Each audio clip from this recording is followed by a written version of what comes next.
Oh, hi, I didn't see you come in there.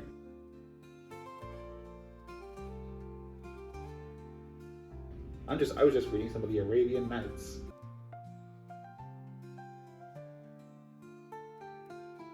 You want to hear about it? Alright, sure.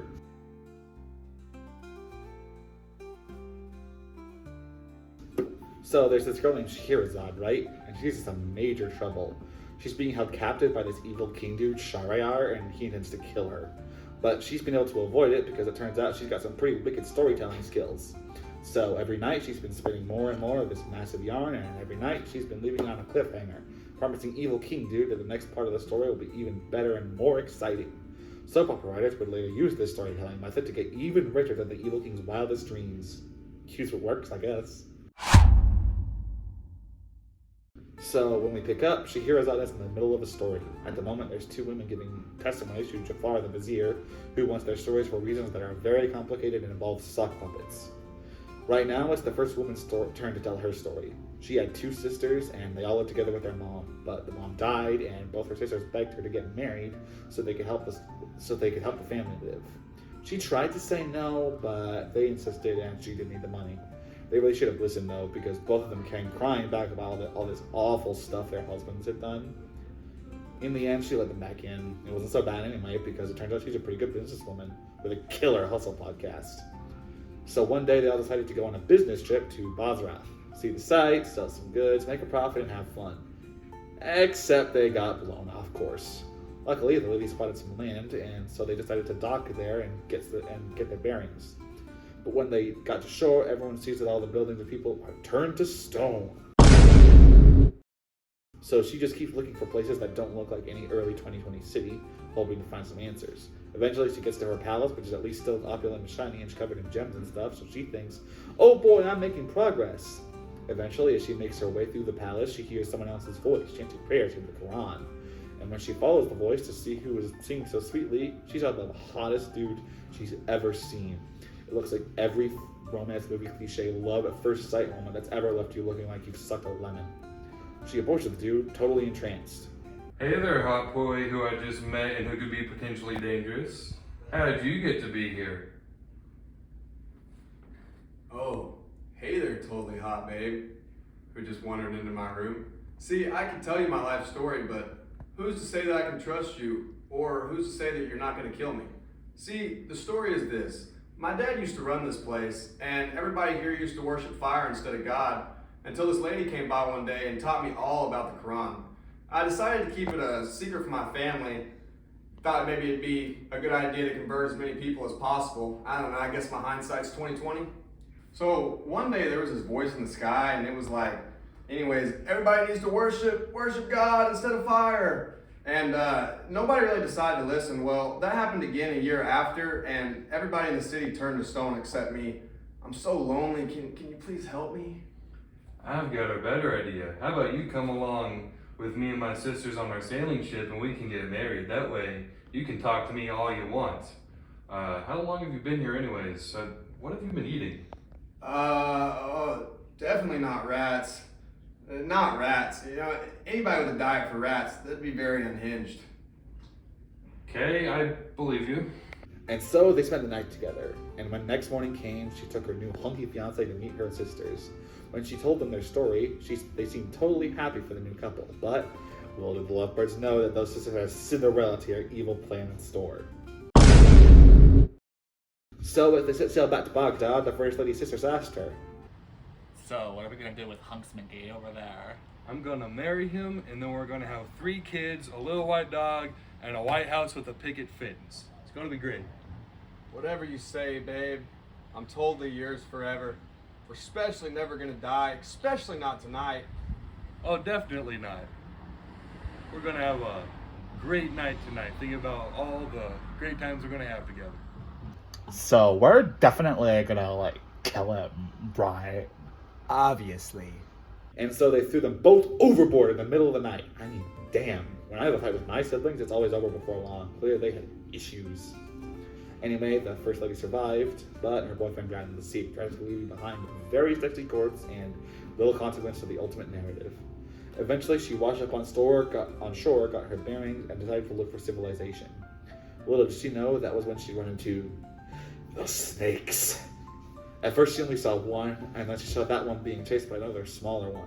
The first lady always kind of liked snakes, and she knew what it was like to be an underdog, so she grabbed a rock and bashed the smaller snake over the head. Instantly, the snake she didn't kill grew some wings and flew away. She figured that was about enough advantage for right then, so she sat down and took a nap. When she awoke, she discovered a girl with 2 black dogs massaging her feet.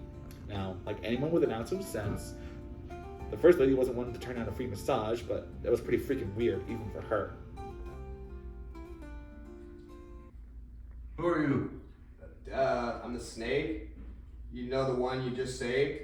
I'm grateful for you saving me back there, so I went back to the ship your sister sailed on, took all your stuff back to your house, and then told my attendants to sink the ship so you could get some sweet revenge on those 2 heartless cows who betrayed you. They're both dogs now. How do you know my entire life story? Also, if you disobey my commands, I'm going to imprison you underground. What? And then the girl turned into a bird, picked her and her 2 dog sisters up, and flew them all back to their house. Sure enough, all the first lady's stuff was right there waiting for her to keep on living. Snaky Band wasn't done yet, though. Also, if you ever disobey me, you will also be a dog. You need to give each of your sister dogs 300 beatings with 3 rods every day. Well, damn. Okay. At this point, she was too scared to do anything but agree. And that, kids, is why the thought puppet was hitting those dogs with a stick. It all makes sense now. So after all that, it was the second lady's turn to tell her story, and apparently they call her the flogged one, so you just know this is going to be good. When her dad died, she got a huge inheritance.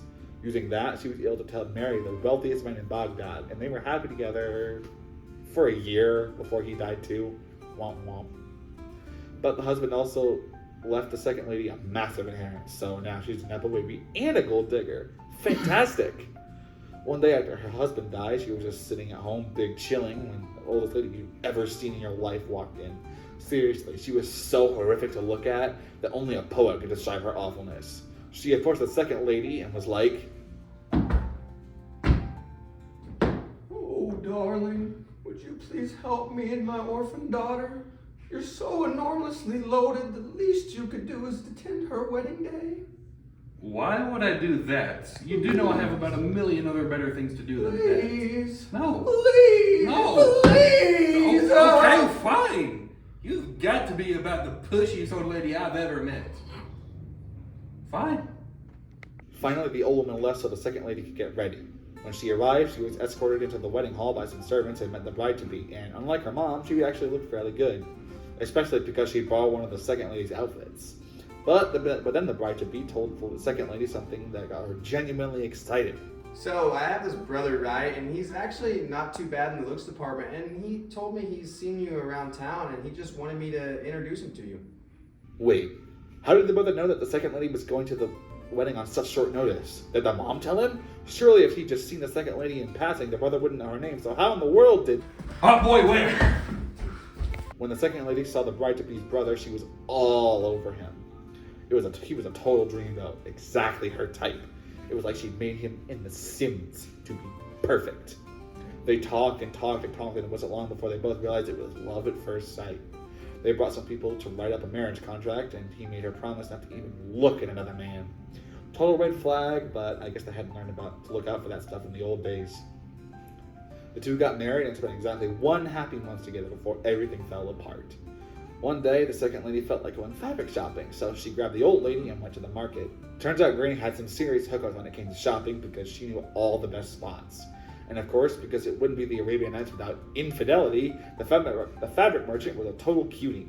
To be fair, the second lady didn't fold immediately, instead asking for the old lady to negotiate a price for her. But of course, it wasn't that easy. For you, babe, I don't want any money. I just want a kiss on the cheek. Well, I'm a married woman, but my husband's not here, and this is very nice fabric. I mean, it can't hurt. Plus one right here. And then the merchant bit off a piece of her cheek, because of course he did. Did you see how he acted? The two women rushed home, and the old lady started to fret, as is the domain of grandmas who were a little bit too lonely. Oh, dearie, it'll all be okay. Here, lie down and get some rest. Okay, I'll try to get some rest. Oh no, here comes my husband. Hide! Hide! Oh my God, Dave, what happened to your cheek? A camel driver rushed past me today in the market. He was carrying a bunch of wood and it scraped my cheek. Oh, I will have every single camel driver executed. That'll show the middle working class people not to mess with my wife. Don't do that. That's not what really happened. It was actually, I was riding a rental donkey and the driver went too fast and I fell off and I scraped my cheek on a shard of glass on the ground. Oh, no, then we'll have every donkey driver and street sweeper executed as well. No, don't do that. That's not what really happened. What really happened? At that point, the second lady was plumb out of lies, so she just told him the truth. Better than the entire city losing key infrastructure because of some creep who was selling fabric. But when she told him, he overreacted in the kind of way that only the truly deranged can. He ordered 2 slaves to restrain her, cut her in half, and throw the halves into the river. She knew that the one chance she had was when one of the slaves asked her if she had any last words. At this point, the second lady quoted some poetry at her husband, and for some reason, he decided to retaliate in kind, and they went back and forth like that for a while. Many years later, some people would revive this tradition and call it a rap battle. Anyway, despite her complicated syncopated rhythm and clever wordplay, the first lady ended up losing and was only saved because of an assist from the old lady. Oh, Sonny, if you're really that upset with your wife, then why don't you just forget about her? Despite the fact that killing her would also do that, Mother, fine, I will have her exiled, but first I will have her branded and beaten so that the marks stay. That way every man that meets her will know that she is a no-good, man-hating, killing, stealing. Oh, God, I can't believe how poorly I've raised you. After a few months, the second lady had recovered from her beating enough to walk, so she looked for her husband's house and found it totally destroyed. So she went to the first lady, the one with the dogs, who it turns out is her half-sister. They exchanged stories and moved in together, living the bachelorette lifestyle for a while until they came to the house that Jafar found them in, and then all that stuff from last week happened. So now we zoom back out of her story and number with the girls, Jafar and the Caliph. So you, first girl, what happened to the snake lady? Oh, she gave me some of her hair, and she said that if I ever needed her to burn 2 of them, that she'd come. Can you bring me some? Sure. Thank you. You just burned all of them! Yes, I did. Oh, hi, Cleve. What's up? I did all that stuff that girl said. I thought that turning her sisters into dogs would be better than killing them. And if you want me to change that, I can do that. Yes, please. I can look after them and make sure that the flogged one gets justice for the stuff that happened to her. Oh, I can totally do that for you. He's the son of all the men, Almamon's brother. Nice. Thanks for the skinny. Now, if you'll excuse me, I'm going to do something that I will be remembered by forever. And then the Caliph had a big fat trial for the whole thing, and he married 3 dervishes from the sock puppet thing to the first lady and her 2 ex-dog sisters, and married the second lady back to Al-Amin under a new marriage contract. I guess the second lady was happy to be married to a dude who literally disfigured her. Anyway, everyone praised the Caliph for being the smartest, coolest, most awesome dude ever, and everyone lived happily ever after. And we're back with the tale of the 3 apples. So now we're joining back with the Caliph and Jafar. The Caliph is wanting to go out onto the city to ask people how they think his administration is doing, and Jafar pulls a Wesley from the Princess Bride, says, "As you wish," and they head out. They meet a poor old fisherman while they're out, and the Caliph says he'll buy anything the guy catches for 100 dinars, which is money, but sounds like he's actually asking him out on 100 dates. Pulling a move from Jafar's book, the fisherman also says, "As you wish," and the next thing he catches is a box. You think there's money in here to pay back what you needlessly bought this for? Shut up or I'll cut your head off. So sadly, there's no gold in it, but instead, in quick succession, a basket of palm leaves, a piece of carpet, a woman's cloak, and finally, a dead woman cut into 19 pieces. Cue the screaming. The Caliph was very upset at seeing a horribly mutilated young woman, who wouldn't be, and promptly decided to threaten Jafar with death if he couldn't figure out who killed the woman. What? But I didn't even do anything. Exactly, and if you keep doing nothing, you'll die. Now get to work. Can I at least have 3 days? Sure. Now, since Jafar is the vizier to the caliph, basically his most trusted advisor, I'm sure he has a definite plan for this to all work out. What? He does nothing! What kind of advisor is he? This is just disappointing. At least Disney's Jafar had magic and stuff, but this is just pathetic. Anyways, the 3 days pass, and lo and behold, Jafar's neck is quite literally on the line. During the execution ceremony, a young man goes up to Jafar and tells him that he is the killer of the woman, but is promptly interrupted by an old man who's saying he's the actual killer. I guess I judge Jafar's master plan of waiting until the last minute to do his assignment too harshly, because now he's done his job too well and has 2 people claiming to be the killer of the same woman. Truly the patron saint to all college students. So, drinks after our execution like always? You know it. After his narrow escape from the executioner's axe, Jafar brings both men to the caliph so that he may pass judgment. After some verbal boxing between the 2 men, the young man begins his own story, but unlike every other story in this book, there's not a jump cut to... I remember it like it was yesterday. It was 4 days ago, Sonny. The analogy still works. The girl, as it turns out, was married to the young man. No, the marriage age is never specified, and it is dubious at best, but that's not what we're here to discuss. They were married for 11 years and had children together until one day she was struck with a deadly illness. Upon her deathbed, the woman had one single request. Apples. She wanted apples. Not medicine or a physician? You sure you want apples? I said what I said. Well, that makes sense to me. Time to go to a different kingdom because there are no apples in this kingdom. Unfortunately, even 3 apples a day don't keep the doctor away, because as soon as he returns, his wife relapses and refuses to eat the apples. Great! 2-week trip to an entirely different kingdom for no reason. Yay! Not helping with the previously not helping, the young man eventually runs into a slave who has an apple.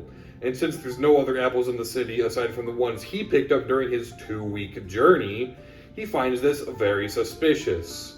Upon asking the slave where he got the apple, the slave answers that he got it from his sick mistress. Upon hearing that information, the young man was convinced that his wife was cheating on him and needed to die for that transgression. However, he forgot the age-old adage, one rotten apple spoils the barrel, because no sooner is he done with murdering his wife and dumping her body in the river in that box, does his son run up to him. Oh, Father, I'm terribly sorry. I stole one of Mom's apples, and a slave in the market, he stole it from me. Well, I tried to tell the slave the story of what you did to get the apples and you know how much they mean to me, so he wouldn't give them back to me. He was kind of a jerk. What, will Mom be okay without one of these apples? Son, I have some bad news. After the whole debacle, the Caliph decides to call upon Jafar again, this time to find the slave that stole the apple unless he wants to lose his head again. Jafar, remembering his strategy last time he was threatened with sudden lack of head, decides once more to do nothing about his fate aside from writing his will and saying goodbye to his children. Infuriatingly enough, his problems are solved when he finds his daughter eating one of the apples. Sweetie, where did you get that apple? I bought it from one of the slaves for 2 dinars. You've got to be kidding me! He was in our house? And so Jafar brings his slave before the Caliph, but he doesn't want the slave to die and thus asks to tell a story. The Caliph tells him that if the story he tells is better than the story of what just happened with the apples, then he will spare the slave. Win-win for everyone except the young man's wife, who is still dead. Onto the tale of the 2 viziers. Jafar's story begins with 2 viziers who have just become viziers in Egypt due to the death of their father. These 2 brothers get the idea in their head that they should get married on the same day, have children on the same day, and then marry those children to each other. Apparently, it isn't just jobs that stay in the family. However, there's a disagreement about the dowry of all things, and the brothers get really mad at each other, forcing one of them to leave. Through some helpful coincidences, the one that leaves is made the Vizier of Basra. Through even more coincidence, he and his brother still end up marrying their wives on the same day and having children on the same day, just as they had planned. Eventually, the brother in Basra dies and his son goes to Egypt through the help of 2 demons. Wait, why are we doing this? Aren't demons supposed to be the bad guys? The story needs us to just keep going. When he arrives in Egypt, the son, whose name is Badr, interrupts a wedding, and the demons, who must be taking lots of time to self-reflect on their wrongdoings as literal demons, continue to help by throwing out the hunchback that was supposed to be marrying the bride. Her name is Sit, by the way, and due to being a named character, it should come as very little surprise that this is the cousin of Badr, and the daughter of Badr's uncle, the Vizier of Egypt. Now, using fantasy marriage logic, since Badr was the one to interrupt the wedding, he gets to marry Sit, and marry her he does, immediately going about consummating their marriage. This feels wrong to write. They're cousins. Well, anyway, after Badr and his new lover were fast asleep, the demons conspired and decided basically to take sleeping Badr away to his original place of sleep, thinking that they were helping, I guess. Oh boy, here we go helping again. Are you really sure we should be doing this? It's for the sake of the story. Badr was quickly flown off to Damascus by the demons. Still in his jammy, the next morning people woke up to see Badr lying there publicly in the street. They continued to make up rumors until a breeze lifted up the clothes of Badr, exposing his clear skin. Damn, that dude's got some nice skin. What kind of product do you think he uses? What the hell? Where am I? And why are you all in my business commenting on my skin? I mean, you just fell asleep next to the gates of Damascus, dude. I don't know what to tell you. Right, guys?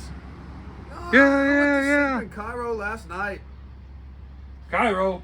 How the hell did you go to sleep in Cairo and wake up in Damascus? That don't make no sense. No, it don't make no sense. All the people in the crowd were cracking up by now. Badr was convinced that he was just at the wedding last night, but everyone kept tripping him up. He was so confused he began to question where his stuff was, and he took off like Usain Bolt, dashing through the city to run away from the crowd. Sadly, the crowd kept close behind. He was finally able to camp out in some chef's shop. Luckily for Badr, everyone was scared of this chef because he was an ex-criminal. Oh, hello, young man. Where are you from? Cairo? Damascus? What a strange story. Tell you what, you can attach to my place for now. Tell you what, I'll even adopt you as my son. The cook bought him some new threads and officially adopted him before the court. From that day on, Badr got the badass nickname, Cook's Son. As for Sit, she was even more confused than Badr as she awoke with no idea where her man was. Her father came in emotionally torn because of his fuck-up with the king that got his daughter married to a hunchback. However, unaware of the affair with Badr, the king thought his daughter was pleased with the hunchback because she was acting all happy. So, daughter, you and Hunchy, huh? Wink, wink. Did you just say wink wink out loud? Anyway, hell no. I'm not trying to get with the hunchback. My real husband is the one with the cool eyebrows and brown eyes.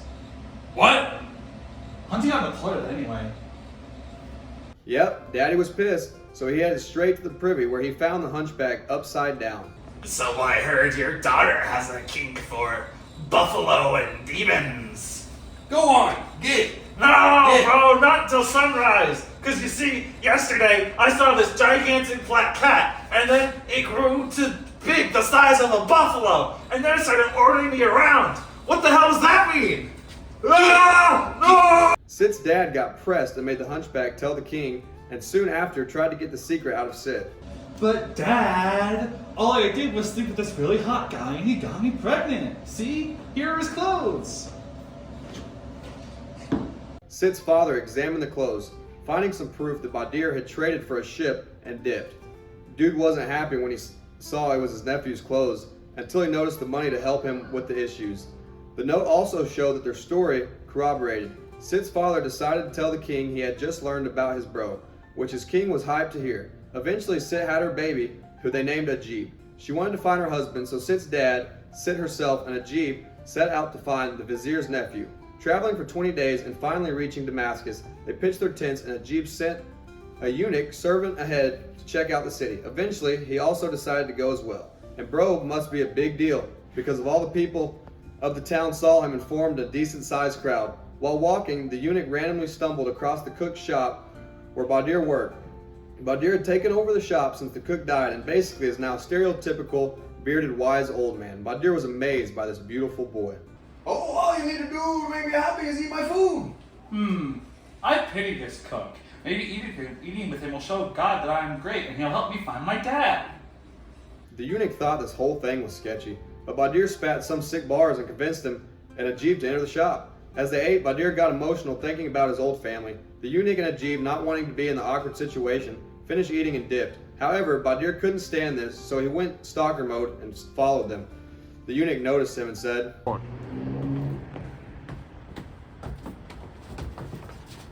Hey, why are you following us? Well, you see, it's a funny story. Your guys left, and I think you took my soul, but I got some business at the gate anyways. He's just typical paparazzi. He's just following us because we're famous. Nah, bro, let him cook. If he turns up to the gate outside our tent, then we'll know he's a fraud. Go figure. Badir followed them all the way to where they were staying. Ajib noticed and was pissed because he didn't want his grandfather to beat his ass for going into the shops. Badir just stands like a creep, staring at his son, so in turn, Ajib chunks a rock at his head, making him fall over. Oh shit, my turn. Badir returned back to his shop. Sid's dad continued his journey to look for Ajib's long-lost pops. He went through a bunch of different towns with long-ass names until finally reaching the kings in Basra. Sid's dad told the king that the vizier of Egypt who worked for him was his brother. Oh, yes, he was here for a while, but he died. He had a son who didn't care much for the local climate, so he dipped. I think his mom might still be around here somewhere. Can I see her? Sure. Tight. Sid's dad went to the home of the former brother and reminisced about all the family drama. Eventually, he found himself in a courtyard with a large dark door where he found the brother's name scribed on the wall and kissed it. Since the loss of his brother and since his nephew disappeared, Badir's mom wept in a coffin she made for her lost son. Sid's dad saw his sister-in-law doing this and said, Okay, so basically, I'm your brother-in-law, and turns out a bunch of incest has been going on within the family. One night, your son crashed a wedding and smashed my daughter, and they made a baby boy, and now that boy's kid's with me now, and yeah. Oh, thank Allah, finally some damn news. Badir's mom and her long-forgotten grandson, Ajib, all got in a group hug, and there were many tears of joy. Once again, Ajib and the eunuch entered the shop and ate, where Badir stood at his son in amazement for the whole time. When the two left, Ajib reunited again with his grandmother, who prepared supper for Ajib and eunuch that was way too close to the dinner Badir had made for them. Ajib's grandmother swore that no one was as good as the cook as her son Badir. Unwillingly, Ajib mentioned the cook, who just cooked for them very similarly. Of course, the grandma was still pissed if Ajib randomly wandered into the city. Even the eunuch tried to save their ass by saying they didn't do it. Of course, Ajib ratted him and the eunuch out for eating at the man's shop, and in return, Ajib's grandma was pissed and told his grandpa, who was also pissed. After all the talk about this dude's food, the grandma decided to give it a gander herself. Deciding it was way too similar to what her son could do, she demanded to meet the man who made it. The family finally all reunited, ending Jafar's story. So, Khalif, how did you like the story? Well, there were some points I didn't like, there was a lot of incest from my Chinese, but it was a good story overall. Your slave may live.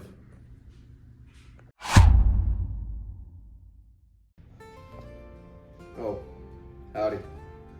Welcome back to the story of the Arabian Nights. I will be presenting with y'all the story of the hunchback. So, this next story is not related to our previous stories, despite also having a hunchback.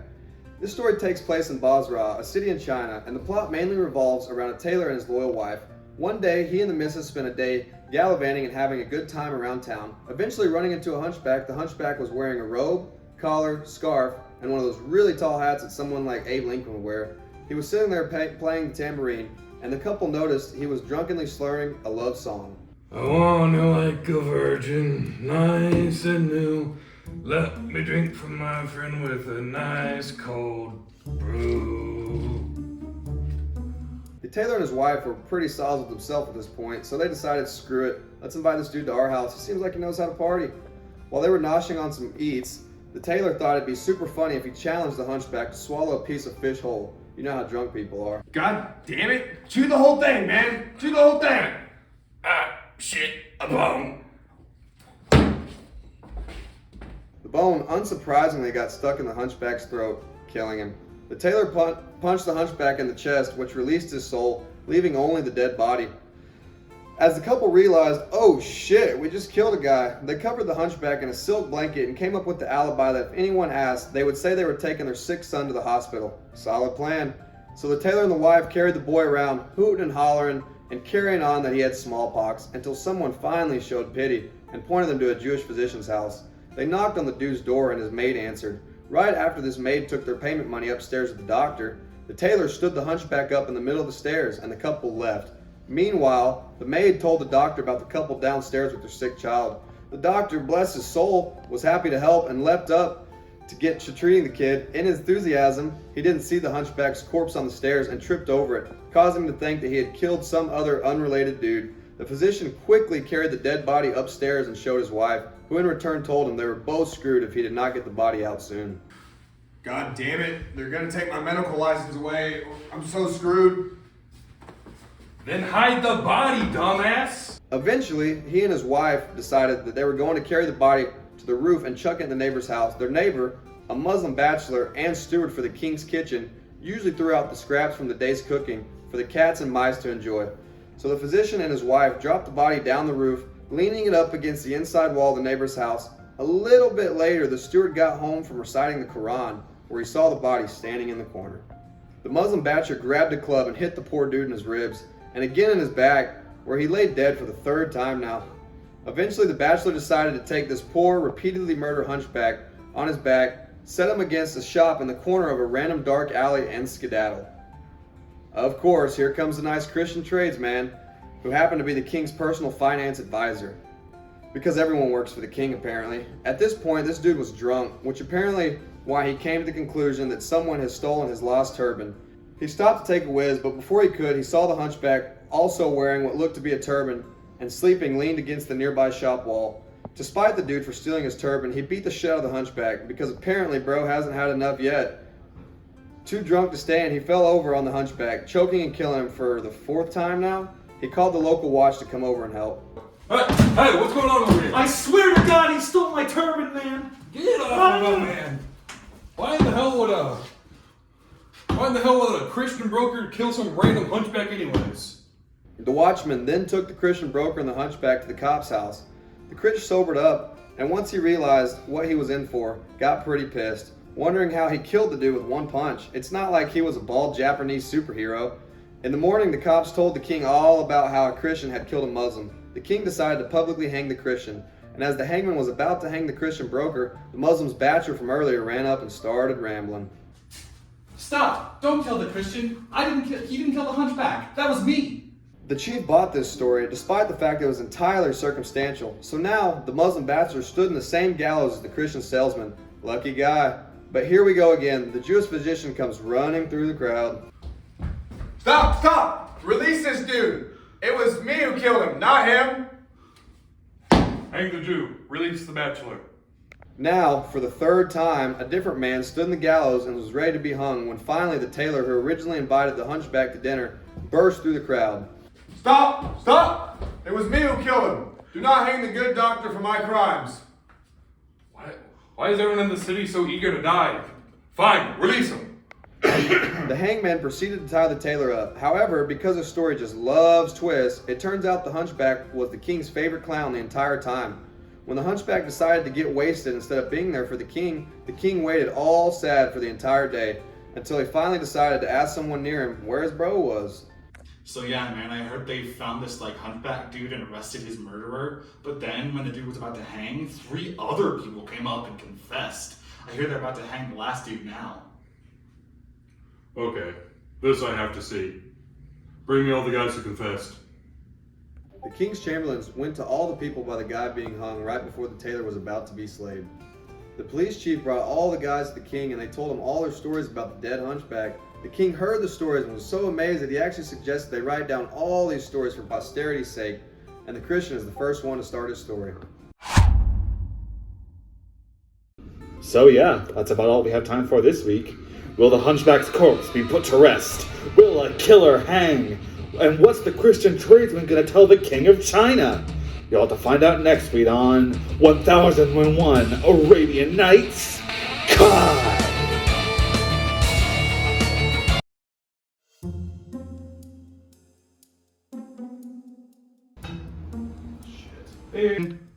Stop! Stop! Stop! Stop! I killed this man. Release the Muslim bachelor.